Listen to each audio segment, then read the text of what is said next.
How we can prepare single column cash book. बेटा देखो ये इसका फॉर्मेट है, form of single column cash book. T shape इसकी होती है, दोनों साइड एक जैसी एंट्रीज होती हैं। फर्स्ट कॉलम आप बनाते हो डेट का, डेबिट, जो आपकी लेफ्ट हैंड साइड है दैट इज डेबिट साइड, और राइट हैंड साइड पे होती है क्रेडिट साइड। यहाँ पे पर्टिकुलर्स, डेट, सबसे पहला कॉलम आपका डेट का रहेगा, उसके बाद पर्टिकुलर्स का, फिर वाउचर नंबर। अगर गिवन है ट्रांजैक्शन में तो हम यहाँ लिखेंगे, नहीं तो नहीं लिखेंगे। LF, ये दोनों कॉलम आपके 99% ब्लैंक ही रहते हैं, इसीलिए इन कॉलम का साइज़ थोड़ा छोटा रखा जाता है। उसके बाद अमाउंट, फिर डेट, फिर पर्टिकुलर्स या पेमेंट। यहाँ पे आपको ये चीज़ क्लियर हो गई है कि जब भी आप पेमेंट करोगे किसी को भी तो राइट हैंड साइड करोगे, क्रेडिट साइड पेमेंट साइड होती है, और कहीं से भी किसी भी तरह से अगर आप कैश रिसीव करोगे तो आप रिसीव्ड साइड पे एंट्री करो, और फिर लास्ट में अमाउंट। तो इट इज़ द फॉर्मेट। यहाँ पे जिस दिन ट्रांजैक्शन हुई उस दिन की डेट डाली जाती है।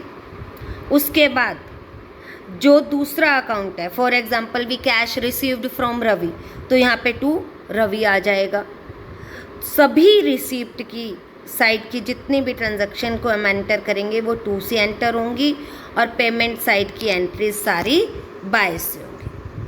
हम साथ साथ एक क्वेश्चन कर लेते हैं इलस्ट्रेशन 1, जिससे आप एंट्री करना इजीली सीख पाओगे।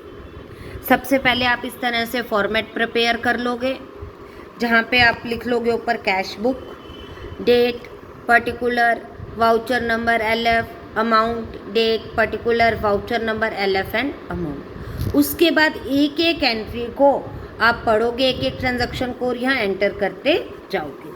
फॉर एग्जांपल 1 मार्च की आपकी एंट्री है कमेंस्ड बिजनेस विद कैश, तो कैश आया बिजनेस में, बस आपने ये ध्यान रखना है कैश आ रहा है या जा रहा है। तो कैश रिसीव्ड हो रहा है, बिजनेस में कैश आ रहा है, तो 1 मार्च को टू कैपिटल अकाउंट। इसके बाद 2 मार्च को बॉट गुड्स फॉर कैश, आपने 5,000 रुपये का सामान खरीदा है तो परचेज किया है, पैसा गया है, पैसा गया है तो पेमेंट साइड पे चले जाओ, by purchases account 5,000। After that sold goods for cash, sold goods for cash है 4,000 रुपीज़।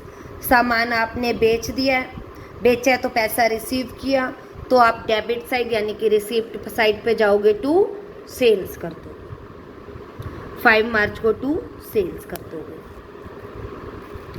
इसके बाद 10 मार्च को good purchase from Ravi on credit. यहाँ पे आप यहाँ ये ध्यान रखोगे कैश रिसीव भी नहीं हो रहा और कैश पेमेंट नहीं हो रहा। जब तक कैश से रिलेटेड एंट्री नहीं है तो आप उसको कैश बुक में एंटर ही नहीं करोगे, तो इसके सामने आप लिख दोगे no entry.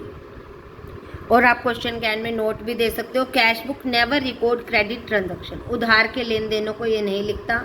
No record will be made in cash book of credit purchase of goods from Ravi on 10 March, इसीलिए हमने 10 मार्च की एंट्री की ही नहीं है कैश बुक में। नेक्स्ट है पेड टू रवि, रवि को 7,000 रुपये का भुगतान किया है हमने, तो भुगतान किया तो पेमेंट है, तो बाय रवि क्रेडिट साइड पे चले जाओगे आप।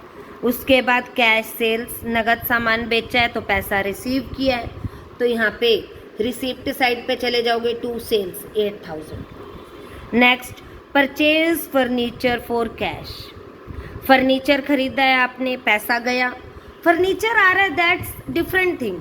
आप एंट्री कर रहे हो कैश बुक में, तो आपके पास कैश आ रहा है या जा रहा है, आप उसी चीज़ पे ध्यान दोगे। तो बाय फर्नीचर 6,000 आपने यहाँ पेमेंट दिखा।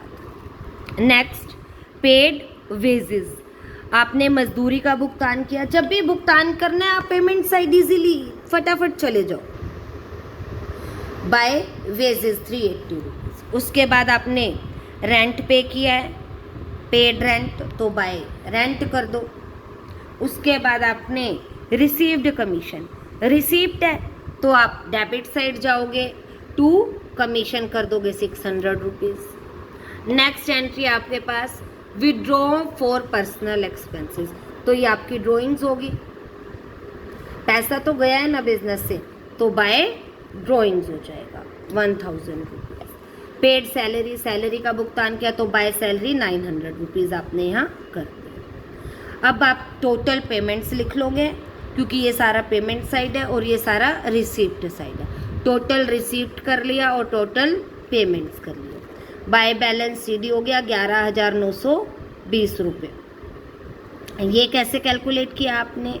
टोटल रिसीप्ट में से आप टोटल पेमेंट सब्ट्रैक्ट कर दोगे। 32,600 माइनस 20,680 आप कर दोगे बाय बैलेंस सीडी 11,920 रुपये। मतलब कि इस मंथ के एंड में आपके पास बिजनेस में 11,920 रुपये कैश बचा है, जिससे आपका डेबिट और क्रेडिट साइड का टोटल बैलेंस बराबर हो जाएगा।